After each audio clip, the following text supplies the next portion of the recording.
इंसान की मौत होने के बाद उस रीति रिवाजों के अनुसार या तो जला दिया जाता है या फिर दफना दिया जाता है। मगर दुनिया के कुछ हिस्सों में कई कब्रें ऐसी होती हैं जो कि बेहद अजीब, अपने आप में कई रहस्य समेटे हुए हैं, जैसे कि चीन और फिलीपींस में बने लटकते हुए कब्रिस्तान। वहीं यूरोप के ब्रिटेन में भी एक ऐसा अनोखा प्राचीन कब्रिस्तान है जहां आपको कई ऐसी कब्रें नजर आएंगी जिन्हें या तो भारी भरकम पिंजरे में बंद किया गया है या फिर जिन पर भारी पत्थर रखे होंगे, जिन्हें हटा पाना किसी एक इंसान की बस की बात ना हो। आखिर वो क्या कारण था जिसके चलते ब्रिटेन के लोगों ने इन मुर्दा लोगों की कब्रों को पिंजरे में बंद कर दिया? आइए मिस्टीरियस नाइट्स इंडिया के इस एपिसोड में विस्तार से जानते हैं।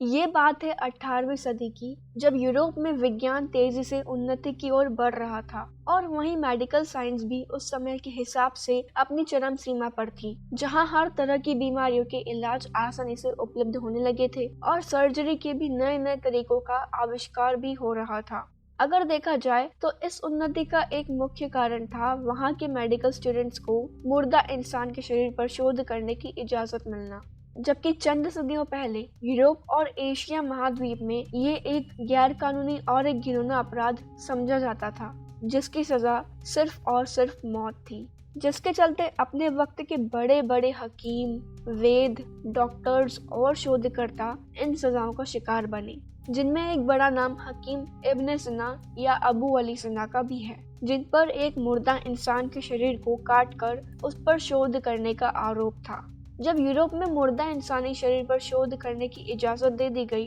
तो यहाँ की यूनिवर्सिटीज और मेडिकल कॉलेजेस में भी बड़े पैमाने पर लाशों के पोस्टमार्टम्स किए जाने लगे। बड़े बड़े थिएटर्स और हॉल्स में इन लाशों को खोल कर रखा जाता और इसके चारों तरफ मौजूद मेडिकल स्टूडेंट्स इंसानी जिस्म के अंगों से संबंधित अपनी अपनी राय पेश करते और सवाल पूछते। इन शोधों के लिए मृत इंसान के जिस्म की जरूरत थी, जो कि सरकार पूरी करती थी। जिन कैदियों को फांसी दी जाती, उनके मृत शरीर मेडिकल कॉलेजेस और यूनिवर्सिटीज को दे दिए जाते। उस समय फांसी पर चढ़ने वाले मुजरिमों को अपनी सजाए मौत से इतना डर नहीं लगता था जितना कि इस बात से लगता कि उनकी मृत्यु के बाद इनके शरीर का हर एक अंग खोल कर रख दिया जाएगा और उस पर तरह तरह के शोध होंगे। लेकिन आपको बता दें कि ब्रिटेन में फांसी पर चढ़ने वाले मुजरिमों की तादाद बेहद कम या लगभग ना के बराबर ही थी, जबकि दूसरी तरफ मेडिकल साइंस की तेजी से आगे बढ़ने के कारण इस फील्ड में मृत इंसानों के शरीर की जरूरत बढ़ती ही जा रही थी। और ऐसे में इन लाशों की कमी ने बहुत से ऐसे चोर और माफियाज को जन्म दिया जो कि कब्रों से लाशों को चुराते और अपने खरीदारों को अच्छी खासी कीमत पर बेच दिया करते थे। उस समय के हिसाब से ये एक हाईली प्रॉफिटेबल बिजनेस साबित हुआ और कब्र में से लाशों की चोरी होने की वारदातें ब्रिटेन में आम हो गई। आलम ये हुआ कि दिन में मुर्दा दफनाया जाता और रात में ही उसकी लाश चोरी हो जाती। सरकारी दस्तावेजों के अनुसार केवल लंदन शहर में ही बहुत से ऐसे चोर मौजूद थे। लोगों के बढ़ते हुए गुस्से, आक्रोश और विरोध करने के बावजूद सरकार ने कोई एक्शन नहीं लिया, क्योंकि उनके अनुसार ये कोई जुर्म नहीं बल्कि एक लोक भलाई का काम था, जिससे कि भविष्य में इंसान को ही फायदा होगा। जबकि ब्रिटेन के स्थानीय लोग जो अपने परिवार की मौत के बाद उन्हें बेहद प्यार और इज्जत के साथ कब्रों में दफना कर जाते थे, और जब उन्हें पता चलता कि उनकी तो लाशें ही चोरी कर ली गई हैं और जिन्हें अब यूनिवर्सिटीज या मेडिकल कॉलेजेस में शोध के लिए काटा जाएगा, तो ऐसे में उन पर क्या बीतती, इसका अंदाजा आप खुद ही लगा सकते हैं। खास तौर पर स्कॉटलैंड के निवासियों में वो लोग जो पुनर्जन्म में विश्वास रखते थे, उनके लिए ये काफी दर्दनाक पल होता था, जिसके चलते इन लोगों ने अपने परिजनों की कब्र की सुरक्षा करने के लिए खुद ही एक कदम उठाया।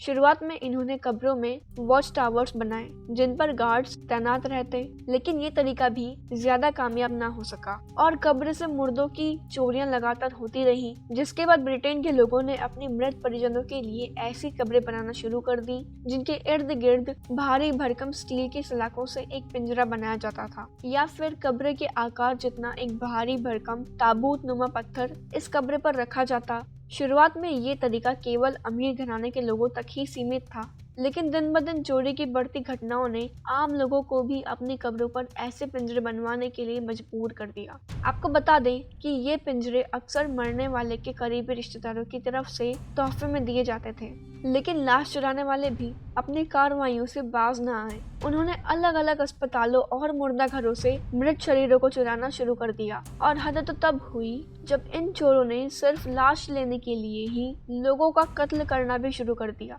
इंग्लैंड में विलियम बुर्के और विलियम हेयर नाम के दो ऐसे सीरियल किलर्स भी थे जिन्होंने केवल लाशों को प्राप्त करने के लिए ही 16 लोगों को मौत के घाट उतार दिया। ये स्कॉटलैंड के एडिनबर्ग में एक मशहूर मेडिकल कॉलेज में लाशों की सप्लाई किया करते थे। जब कब्रिस्तान में लाशों की चोरी के खिलाफ सख्त कानून बनाए गए तो इन्होंने अपने ही एक किराएदार का कत्ल करके उसकी लाश मेडिकल स्कूल में पहुंचा दी।